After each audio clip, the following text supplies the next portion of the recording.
आयशा अपने भाई इमरान के सामने फूट फूट कर रो रही थी। वह चीख रही थी, गिड़गिड़ा रही थी और कह रही थी, भाई मुझे छोड़ दो। जिस माँ की कोख से तुमने जन्म लिया है, उसी माँ की कोख से मैंने भी जन्म लिया है। मैं तुम्हारी बहन हूं। खुदा के वास्ते मुझे छोड़ दो। आयशा के यह गिड़गिड़ाते शब्द उस अंधेरी रात को पूरी तरह बदलने वाले थे।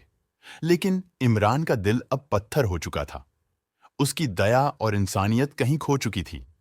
आयशा की चीखें और आंसू इमरान के इरादों को नहीं बदल सके।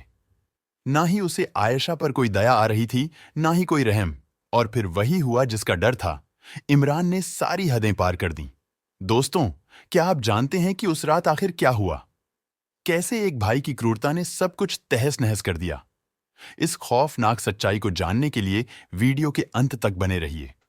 हमारे चैनल मिस्टर बिग बॉक को सब्सक्राइब करें, वीडियो को लाइक जरूर करें और कमेंट में बताएं कि आप वीडियो किस जगह से देख रहे हैं। चलिए जानते हैं कि इस दर्दनाक कहानी का अंत कैसे हुआ।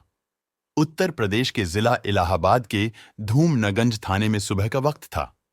थाना प्रभारी रामसूरत सोनकर जैसे ही अपने ऑफिस में कुर्सी पर बैठे, तभी एक बुजुर्ग लड़खड़ाते कदमों से उनके सामने आकर खड़ा हो गया। उसके चेहरे पर गहरी चिंता की लकीरें साफ नजर आ रही थीं। बुजुर्ग ने हाथ जोड़कर गिड़गिड़ाते हुए कहा, साहब, मेरी अर्जी सुन लीजिए, मेरी दरख्वास्त पर ध्यान दीजिए। थाना प्रभारी ने उसकी हालत देखी, उसे तसल्ली देते हुए कहा, बाबा बैठो, पहले पानी पियो, फिर आराम से बताओ क्या हुआ है। बुजुर्ग को पानी का गिलास पकड़ाते हुए उन्होंने गौर से उसकी थकी हुई आंखों को देखा, जिसमें दर्द और बेबसी साफ झलक रही थी। पानी पीने के बाद बुजुर्ग ने कांपती आवाज में कहा, साहब, मेरा नाम मोहम्मद आरिफ है। मेरा 26 साल का बेटा बाजरे के खेत में मरा पड़ा है। उसके जिस्म से बदबू आ रही है साहब, मेरी रिपोर्ट लिख लीजिए। यह सुनते ही थाना प्रभारी के माथे पर शिकन पड़ गई। वह चौंक उठे और फौरन गंभीरता से बोले, बाबा, क्या तुम्हें शक है कि तुम्हारे बेटे को किसने मारा? मोहम्मद आरिफ ने दर्द से भरी आंखों से सीधे प्रभारी की आंखों में देखा और कहा, साहब, मुझे शक नहीं, पूरा यकीन है। मेरे बेटे को इब्राहिम के बेटे इमरान ने मारा है। मेरा बेटा नाजिम उसकी बहन आयशा से प्यार करता था और दोनों शादी करने वाले थे। लेकिन इमरान को यह रिश्ता मंजूर नहीं था। वह मेरे बेटे से दुश्मनी रखता था और अब उसने ही उसे मार डाला। थाना प्रभारी राम सूरत सोनकर यह सुनते ही फौरन हरकत में आ गए। रिपोर्ट दर्ज की गई और कुछ सिपाहियों को साथ लेकर वह मोहम्मद आरिफ के साथ बताए गए खेत की ओर रवाना हो गए। रास्ते भर प्रभारी के दिमाग में सिर्फ एक ही सवाल घूम रहा था, क्या वाकई नाजिम की मौत इमरान की करतूत है? खेत पर पहुंचते ही वहां का मंजर रोंगटे खड़े कर देने वाला था। बाजरे के बीचों बीच नाजिम की लाश पड़ी हुई थी। उसका शरीर सड़ने लगा था और वहां बदबू से सांस लेना मुश्किल हो रहा था। सिपाहियों ने लाश को वहां से उठाया और फौरन पोस्टमार्टम के लिए भेज दिया गया। अब बारी थी आरोपियों को पकड़ने की। मोहम्मद आरिफ के बयान के आधार पर पुलिस ने गांव में दबिश दी। हालांकि मुख्य आरोपी इमरान तो हाथ नहीं आया, लेकिन आयशा, उसकी मां और पिता इब्राहिम घर पर मिल गए। तीनों को थाने ले जाया गया, जहां उनसे गहन पूछताछ शुरू की गई। थाना प्रभारी ने सख्त लहजे में कहा, बता दो, नाजिम को क्यों मारा और कब? इब्राहिम और उसकी बीवी ने झट से इनकार कर दिया। दोनों ने कहा, हमें इस बारे में कुछ नहीं पता, हमने नाजिम को नहीं मारा। अब बारी आयशा की थी। आयशा चुपचाप खड़ी थी, लेकिन उसकी आंखों में डर और बेचैनी साफ झलक रही थी। थाना प्रभारी उसकी तरफ मुड़े और मुलायम मगर गंभीर स्वर में बोले, देखो बेटी, हमें सब पता है। नाजिम तुमसे प्यार करता था और तुम भी उससे प्यार करती थी। अगर सच्चाई बता दोगी तो तुम्हारे लिए सब आसान हो जाएगा, लेकिन अगर झूठ बोला तो मुसीबत और बढ़ जाएगी। यह सुनते ही आयशा की आंखें भर आईं। उसका चेहरा पीला पड़ गया और वह घबराते हुए बोली, साहब, हां, मैं नाजिम से प्यार करती थी। हम दोनों शादी करने वाले थे, लेकिन मेरे भाई इमरान को यह रिश्ता मंजूर नहीं था। उसने नाजिम को धोखे से हमारे घर बुलाया और फिर उसका गला घोंटकर उसे मार दिया। उसके बाद चाकू से उसके शरीर को गोदा और अपने दोस्तों के साथ मिलकर उसकी लाश को बाजरे के खेत में फेंक दिया। आयशा की बातों में इतना दर्द और सच्चाई थी कि थाना प्रभारी को अब कोई शक नहीं रहा। यह मामला जितना दर्दनाक था, उतना ही स्पष्ट भी। इमरान और उसके साथियों ने अपनी बहन के प्यार को बेरहमी से कुचल दिया था। अब पुलिस की निगाहें इमरान और उसके दोस्तों की तलाश पर टिकी थीं। उसके बाद थाना प्रभारी ने आयशा और उसकी मां को घर भेज दिया और इब्राहिम, जो आयशा का पिता था, को थाने में ही रोक लिया। इब्राहिम की हिरासत में रहते हुए तफ्तीश आगे बढ़ी। यह घटना 16 सितंबर की थी। 3 दिन इसी तरह गुजर गए और 19 सितंबर की सुबह सुबह इब्राहिम के घर से औरतों के चीखने और रोने की आवाजें आने लगीं। आवाजें सुनते ही गांव के लोग इकट्ठा हो गए और हैरान थे कि आखिर मामला क्या है। जब गांव वाले इब्राहिम के घर पहुंचे तो उन्होंने देखा कि आयशा ऊपर की मंजिल पर पंखे से लटकी हुई थी। आयशा ने आत्महत्या कर ली थी या उसे मारा गया था, यह तो तफ्तीश के बाद ही पता चलेगा। लेकिन उसकी डेड बॉडी पंखे से लटक रही थी। जब पुलिस ने घर वालों से पूछा कि यह कैसे हुआ, तो उन्होंने बताया कि आयशा बहुत परेशान थी और थाने के चक्कर काटने की चिंता उसे लगातार सता रही थी। घर वाले बोले कि आयशा को लगता था कि उसे बार बार पुलिस और कोर्ट के चक्कर लगाने पड़ेंगे और इस तनाव में उसने शायद आत्महत्या कर ली हो। जब थाना प्रभारी वहां पहुंचे और उन्होंने उस मंजर को देखा, तो उन्होंने पाया कि आयशा के पैर फर्श से छू रहे थे। यह देखकर उन्हें शक हुआ कि यह आत्महत्या नहीं बल्कि हत्या है। अब यह पता लगाना था कि आयशा की हत्या किसने की थी। घर वालों से पूछताछ करने पर उन्होंने इस बात से साफ इनकार कर दिया कि यह हत्या है। उन्होंने कहा कि आयशा ने खुदकुशी की है। थाना प्रभारी ने फैसला किया कि पोस्टमार्टम रिपोर्ट का इंतजार करना होगा ताकि सच्चाई का पता लगाया जा सके। आयशा की डेड बॉडी को पोस्टमार्टम के लिए भेज दिया गया। जब पोस्टमार्टम की रिपोर्ट आई तो थाना प्रभारी का शक यकीन में बदल गया। रिपोर्ट में साफ लिखा था कि आयशा की मौत गला घोंटने से हुई है। थाना प्रभारी ने तुरंत आयशा के घर वालों को गिरफ्तार कर लिया और अपने मुखबिर का जाल फैला दिया ताकि सही जानकारी हासिल की जा सके। मुखबिर की लगातार खोजबीन के बाद यह खुलासा हुआ कि आयशा ने थाने में अपने भाई इमरान के खिलाफ जो गवाही दी थी, उससे इमरान नाराज हो गया था। इमरान को डर था कि आयशा सरकारी गवाह बन जाएगी और कोर्ट में उसके खिलाफ गवाही देगी, जिससे इमरान फंस सकता था। इसलिए इमरान को लगा कि अगर आयशा जिंदा रही तो वह उसके लिए मुसीबत खड़ी कर देगी। इसी कारण इमरान ने ही आयशा की हत्या की थी। इमरान पर शक गहराने के बाद थाना प्रभारी ने उसकी गिरफ्तारी के लिए छापेमारी शुरू कर दी। इमरान के रिश्तेदारों के घर और अन्य जगहों पर ताबड़तोड़ छापे मारे गए। मुखबिर की मदद से आखिरकार इमरान और उसका दोस्त उस्मान पुलिस की गिरफ्त में आ गए। जब दोनों से पूछताछ की गई तो एक ऐसी दर्दनाक सच्चाई सामने आई कि सुनकर लोगों के रोंगटे खड़े हो गए। इमरान और उस्मान ने पुलिस को बताया कि कैसे उन्होंने नाजिम और आयशा की हत्या की। इलाहाबाद के धूमनगंज इलाके के गांव दामू आपू में मोहम्मद आरिफ अपने परिवार के साथ रहता था। उसके परिवार में उसकी पत्नी के अलावा 6 बेटे और 3 बेटियां थीं। इन 6 बेटों में सबसे छोटा नाजिम था, जो टाइल और पत्थर लगाने का काम करता था। इसी गांव में मोहम्मद इब्राहिम नाम का एक मोटर मैकेनिक भी अपने परिवार के साथ रहता था। इब्राहिम के 4 बच्चे थे, एक बेटा मोहम्मद इमरान और 3 बेटियां। आयशा, जो इब्राहिम की तीसरी बेटी थी, बेहद खूबसूरत और गोरी चिट्टी थी। आयशा और नाजिम एक ही गांव के थे, इसलिए नाजिम का इमरान के घर आना जाना लगा रहता था। इसी दौरान नाजिम को आयशा पसंद आने लगी और आयशा भी नाजिम से प्यार करने लगी। दोनों की नजरें अक्सर मिलती थीं और दोनों ही एक दूसरे के प्यार में डूबने लगे थे। आयशा नाजिम के दीदार के लिए हर रोज बेचैन रहती थी। नाजिम भी आयशा की चाहत को समझने लगा था और वह भी उससे प्यार करने लगा था। दोनों की चाहत अब नजरों नजरों में बयां होने लगी थी, लेकिन उनके इस प्यार की कीमत बहुत भारी थी। एक दिन जब उन्हें तन्हाई का मौका मिला तो उनके दिलों में छुपी भावनाएं जाग उठीं। नाजिम ने आयशा का हाथ पकड़कर कहा, आयशा, तुम मुझे बहुत पसंद हो। मैं तुमसे बेइंतहा मोहब्बत करता हूं और तुम्हें दिल से चाहने लगा हूं। आयशा भी अब और चुप नहीं रह पाई। उसने कहा, नाजिम, मेरे दिल की हालत भी कुछ ऐसी ही है। मैं हर पल तुम्हारे बारे में सोचती हूं, तुमसे बातें करने और तुम्हारे साथ घूमने फिरने का सपना देखती हूं। मुझे हर वक्त तुम्हारे साथ रहने की ख्वाहिश है। नाजिम ने उसकी बातों को सुना और जब आयशा अपनी मोहब्बत का इजहार कर रही थी तो उसने उसे अपनी बाहों में भर लिया। धीरे धीरे उनका प्यार गहराता चला गया।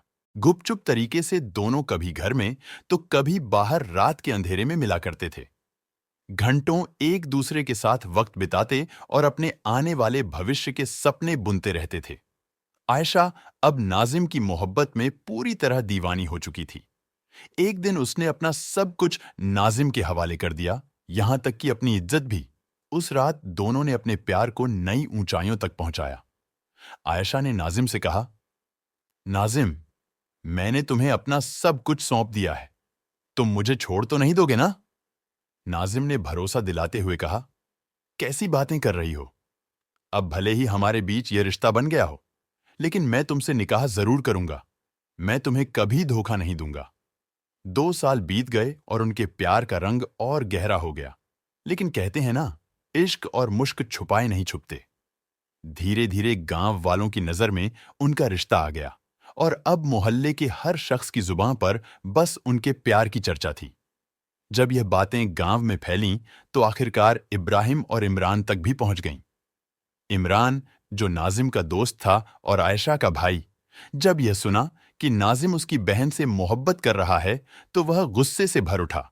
उसने नाजिम को धमकाते हुए कहा, अगर तुमने मेरी बहन से मिलने या मेरे घर में कदम रखने की कोशिश की तो अंजाम बहुत बुरा होगा। लेकिन नाजिम और आयशा तो एक दूसरे से सच्चा प्यार करते थे। उन्होंने दिल ही दिल में साथ जीने मरने की कस्में खा ली थीं। वे कहां रुकने वाले थे? एक दिन आयशा ने नाजिम से कहा, नाजिम, हमारे प्यार की भनक घर वालों को लग चुकी है। मेरा भाई मुझ पर नजर रख रहा है और मुझे तुमसे मिलने से रोका जा रहा है। अब कुछ ऐसा करो कि हमारी शादी हो जाए ताकि हमें कोई जुदा न कर सके। नाजिम ने उसे भरोसा दिलाया, तुम बिल्कुल ठीक कह रही हो, मैं आज ही अपने घर वालों से बात करता हूं। उसी दिन नाजिम ने अपने घर वालों से कहा कि वे आयशा के घर जाकर उसके रिश्ते की बात करें। नाजिम के पिता मोहम्मद आरिफ इब्राहिम के घर पहुंचे और दोनों बच्चों के बारे में बातचीत की। उन्होंने कहा, दोनों बच्चे समझदार हैं, होनहार हैं और एक दूसरे से सच्चा प्यार करते हैं। इससे पहले कि कोई ऊंच नीच हो, बेहतर होगा कि हम उनकी शादी करा दें। इब्राहिम भी इस बात से सहमत हो गया और कहा, मैं और मेरी पत्नी इस रिश्ते के लिए तैयार हैं, लेकिन इमरान इसे मानने को तैयार नहीं होगा। उसे कैसे मनाया जाए? जब इमरान को पता चला कि नाजिम के अब्बू उसकी बहन आयशा के निकाह के लिए उसके अब्बू के पास सिफारिश लेकर आए हैं, तो वह गुस्से से तिलमिला उठा। इमरान सीधा नाजिम के पास पहुंचा और गुस्से में बोला, तू अपने अब्बू को मेरे घर रिश्ता लेकर भेजने की हिम्मत कैसे कर सकता है? यह कभी मुमकिन नहीं होगा। उन दोनों का झगड़ा देखकर गांव के लोग इकट्ठा हो गए। जब नाजिम और इमरान के बीच तू तू मैं हो रही थी तो गांव के बुजुर्गों ने बीच बचाव किया और बोले, इस तरह झगड़ने से क्या फायदा? लड़की भी बालिग है, लड़का भी। नाजिम कोई ऐरा गैरा नहीं है, अच्छा कमाता है। दोनों एक ही बिरादरी और धर्म के हैं, फिर इस रिश्ते में तुम्हें क्या दिक्कत है? बुजुर्गों की समझाइश पर इमरान थोड़ा शांत हुआ और मौके की नजाकत को भांपते हुए चुपचाप वहां से चला गया। अगले 10 से 15 दिनों तक इमरान ने इस मामले में कोई हस्तक्षेप नहीं किया, जिससे आयशा और नाजिम को लगा कि इमरान अब उनकी शादी के लिए राजी हो गया है। दोनों को लगा कि अब उनके प्यार के बीच कोई दीवार नहीं बची है और उनकी शादी बिना किसी रुकावट के हो जाएगी। लेकिन इमरान के दिमाग में नाजिम के प्रति गुस्सा लगातार बढ़ता जा रहा था। उसे यह बात बर्दाश्त नहीं हो रही थी कि उसका दोस्त उसकी ही बहन को अपने प्रेम में फंसा चुका है।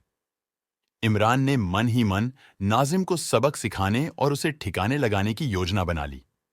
उसने अपनी योजना में अपने दोस्त सुफियान और मौसेरे भाई को भी शामिल कर लिया। उसने दोनों को पूरी बात बताई और कहा, नाजिम ने मेरी पीठ पीछे गद्दारी की है। अब वक्त आ गया था उसे सबक सिखाने का।